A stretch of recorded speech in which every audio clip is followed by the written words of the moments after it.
네, 안녕하세요. 캐부자입니다. 시청하시기 전에 구독하기, 좋아요 부탁드립니다. 네, 오늘은 여러가지 기사를 좀 보도록 할게요. 주민들 빚 완화 후에 인식변화 설문조사 해보니까 70%가 금리 인상의 영향을 받고 있다. 네, 요즘에는 정말 마치 저랑 인터뷰한 기사들이 나오는 것처럼 정말 저희 심정을 대변하는 기사가 많이 나오는 것 같습니다. 네, 저뿐만 아니라 소득 대비 캐나다 평균 가계 부채율이 사상 최고에 이른 가운데 주민들은 고물가와 금리 인상에 따른 이자와 채무에 대해 우려를 하고 있는 것으로 나타났다고 합니다. 네, 전체 응답자의 49%, 절반 이상은 빚이 너무 많이 지고 있어서 후회된다. 네, 저도 마찬가지입니다. 반면 44%는 내년까지는 더 이상 빚에 의존하지 않고도 생활 수준을 유지할 수 있는 것을 확신한다. 그러니까 지금 없는 사람은 너무 없고요. 반 44%는 내년까지는 괜찮다고 얘기를 한 것 같아요. 그러니까 한쪽에서는 괜찮은 거죠. 저도 사실은 이런저런 유튜브를 찍어 보니까 사람들이 저한테 얘기를 하는 게 왜 그렇게 빚을 많이 졌어요? 왜 모기지를 이렇게 변동을 해가지고 많이 내요? 저도 몰랐습니다. 그렇게 될지. 근데 한편으로는 또 제가 받고 있는 많은 메시지나 이런 것들은 저랑 비슷한 환경을 갖고 있는 사람들도 많이 있어서 지금 걱정을 좀 많이 하고 있긴 있습니다. 그러다 보니까 물론 그러니까 절반 정도는 빚이 없이 어떻게 보면은 모기지도 없이 하시는 분들이 좀 있긴 있어요. 그런 분들 굉장히 여유가 있는 분들이고 어떻게 보면 그분들은 올해 좀 집값이 더 많이 떨어진다면 혹은 지금 어떻게 보면 좀 더 좋은 조건으로 또 다른 투자를 할 수 있는 분들이니까 그 잘 투자를 생각을 잘 하고 하시면 되겠죠. 정말 많은 사람들이 빚 때문에 정말 모기지 때문에 고생을 하고 있다. 이게 지속이 되고 못 버티면 정말 집을 정말 싸게 던지는 사람도 나올 수 있겠죠. 저도 예외는 아닙니다. 지금 하고 있는 것들이 잘 안 되면 제가 지금 갖고 있는 걸 어떻게 보면 좀 싸게 던지든지 이런 상황이 올 수도 있겠죠. 그러니까 굉장히 힘든 봄, 어떻게 보면 힘든 상황이 여름까지는 지속될 수 있다. 혹은 투자를 생각하시는 분들, 캐시를 많이 갖고 있거나 빚이 없는 분들은 어떻게 보면 또 투자의 최고 기회가 지금 공존하고 있는 시대가 공존하고 있는 때인 것 같아요.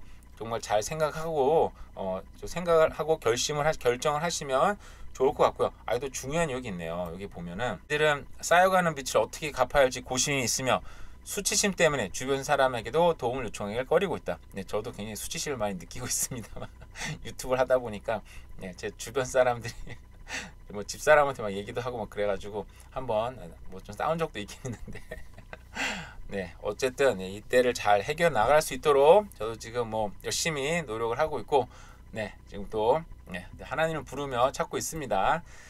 총기 난사, 아시아계 노인 단독 범행, 용의자 숨진 채 발견. 제가 이제 기사를 읽어 보니까 이게 중국계 노인인 것 같더라고요. 근데 아니나 다를까 다른 쪽에서 보니까 이름이 중국계 노인인 것 같아요. 제가 간단히 얘기를 하면 범행 동기가 정확히 밝혀내지 않았다 그러는데 그 댄스 교습소에서 단골이었는데 화도 잘 내는 성격이었고 여기서 어떤 파티가 열렸는데 초대받지 못했대요. 근데 전처도 있고 여러 가지 복잡한 이유가 있는데 제가 볼 때는 어쨌든 그 주된 요인은 그 외로움과 그리고 서운함인 것 같아요. 근데 이게 웃긴 게 제가 볼 때 웃긴 게 이 동양 사람이다 보니까 지금 설날이 왔잖아요. 1월 1일이 설날이 신정이죠. 뭐라 그러죠? 설날이 오다 보니까 이런 일이 있었잖아요. 근데 저는 이제 요양병원에서 일하다 보니까 그 서구 문화권에서 이런 일이 제일 많이 일어나고 사람이 가장 많이 죽을 때가 크리스마스입니다. 크리스마스 전후로 해서 사람들이 제일 많이 죽는데 실제로는 크리스마스 이후에 정말 많이 죽어요. 근데 저는 이제 다른 의학적 요인이 있겠지만 우리들이 봤을 때는 대부분 그 정말 극심한 외로움과 그리고 두 번째는 그 소외감 이런 것들이거든요. 근데 여기는 크리스마스 문화가 우리처럼 다른 문화가 아니라 가족끼리 모여서 밥을 먹고 그런 문화잖아요. 근데 크리스마스 딱 이후에 사람들이 여기 사는 자녀들이 있으면 대부분 1박 2일로 나가거나 그런 나가서 밥을 먹거나 가족들이 모임을 나갑니다. 그러면 남은 사람들이 그 눈에 확 띄어요. 식당이 반 정도 줄거든요. 그러면 사람들이 이 얘 어디 갔어? 얘 어디 갔어? 가족들이랑 나갔다 그러면 거기서 굉장히 외로움을 느끼는 거죠. 그래서 나는 가족들이 없어. 근데 이 사람들도 가족들이 나쁜 사람들이 아니에요. 가족들이 대부분 영어권이다 보니까 주변에 사는 사람들이 정말 없습니다. 대부분 뉴욕, 온타리오, 영국, 호주, 오스트레일리아, 뉴질랜드 정말 심지어는 한국, 일본, 중국 그러니까 영어권이 정말 전 세계에 쓰이다 보니까 자녀가 근처에 사는 경우가 정말 많이 부족해요. 근데 문제는 그렇게 못 가는 사람들 외로워하지만 더 극심하게 외로운 사람들은 자녀들이랑 같이 나갔다 온 사람들. 1년 내내 외롭게 있다가, 물론 자주 찾아오는 사람도 있지만 거의 1년 내내 외롭게 있다가 1년에 딱 한 번 크리스마스 나갔다 온 거예요. 얼마나 외롭겠어요. 다가 나갔다 오니까 또 자기랑 비슷한 노인들끼리 앉아가지고 우울하게 밥을 먹어야 되는 거예요. 물론 우리들이 옆에서 얘기도 걸어주고 뭐 재밌게 놀아주기도 하긴 하지만 그럼에도 불구하고 얼마나 외롭겠습니까, 그죠? 그러다 보니까 크리스마스 이후에 정말 죽는 사람들이, 돌아가시는 분들이 정말 많아요. 근데 여기도 한국으로 따지면 이제 설날이 다가오니까 중국계 노인들, 아시아계 노인들은 그런 외로움이 지금 극대화되지 않았나, 그런 생각을 해봅니다. 개인적인 생각일 뿐이에요. 모기지 스트레스 테스트가 심사가 강화된다고 합니다. 이게 지금 문제예요. 지금 최근에 급증한 소비자 부채를 들며 모기지의 80%를 부담하는 시중은행들이 재정위기에 빠질 수 있어서 지금 대출자들은 5.25% 이자율이나 아니면 이거보다 2% 높은, 그러니까 거의 7.25죠. 7%에 가까운 높은 수치를 상환할 수 있는 능력을 증명을 해야 되는데, 이게 사실은 되게 어렵다 보니까 저번에도 몇 번 얘기했던 것 같은데,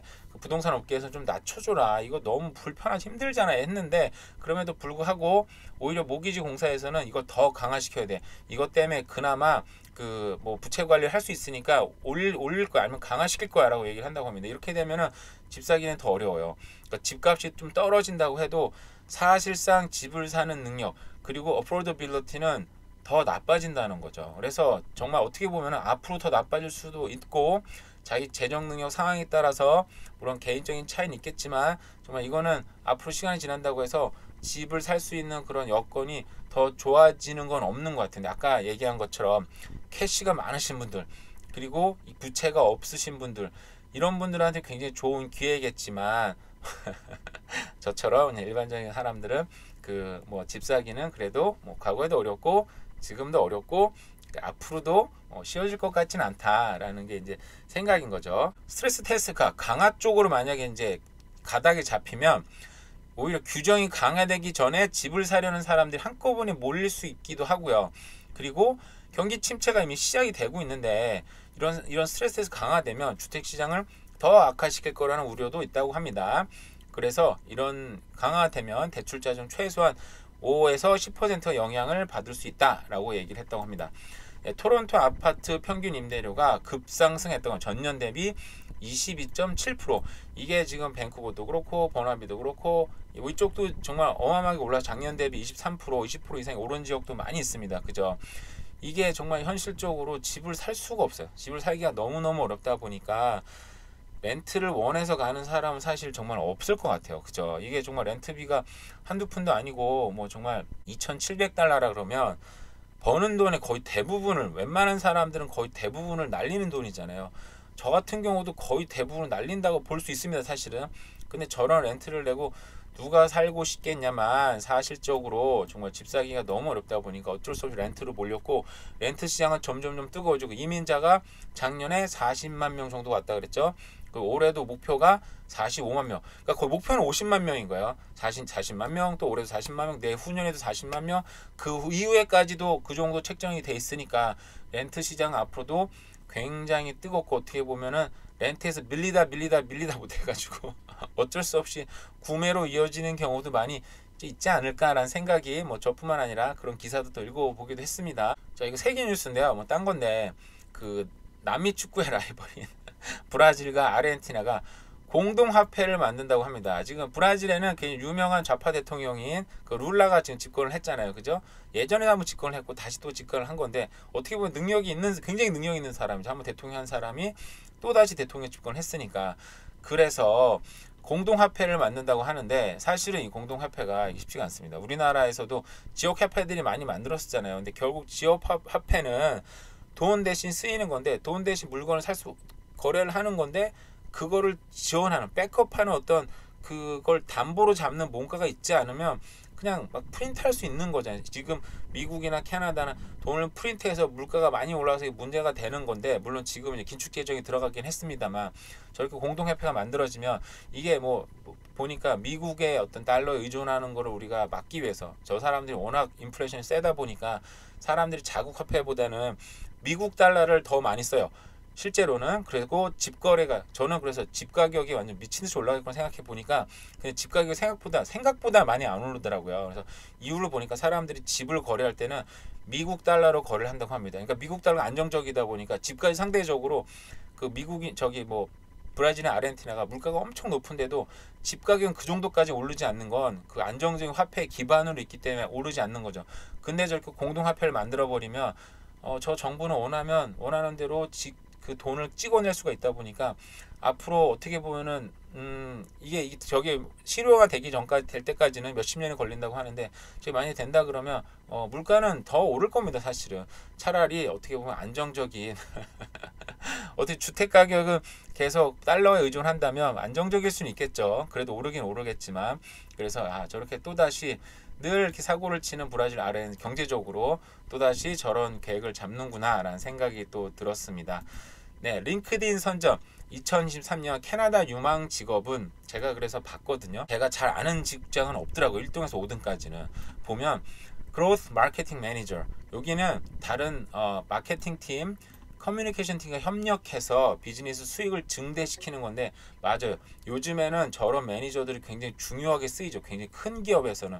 근데 저게 단순한 일이 아니고 여러 부서의 일들을 통합해서 그걸 잘 이해해서 각 그 지점들의 혹은 각 그 파트별로 그 어떤 영향을 끌어올리는 직종이다 보니까 저게 어떻게 딱 뭐라고 딱 표현하기 힘든 것 같아요. 그러다 보니까 굉장히 뭐 중요한 직종인 거죠. 어떻게 보면은. 그래서 저런 직종이 많이 쓰일 거다. 두 번째도 마찬가지요. Product Operation Manager. 자, 여기 보시면 일상적인 비즈니스와 프로세스 및 관리 시스템이 최대한 효율적으로 운영되도록, 그러니까 여러 가지 문제들, 부서들의 문제들이 있는데 그거를 하나로 문제를 통합을 해서 그걸 각 부서별로, 각 분야별로 효율적으로 운영되도록 문제를 해결하는 매니저인 거예요. 그러니까 1번이랑 사실 다를 거는 특별히 없어요. 굉장히 쉽지 않은 거죠.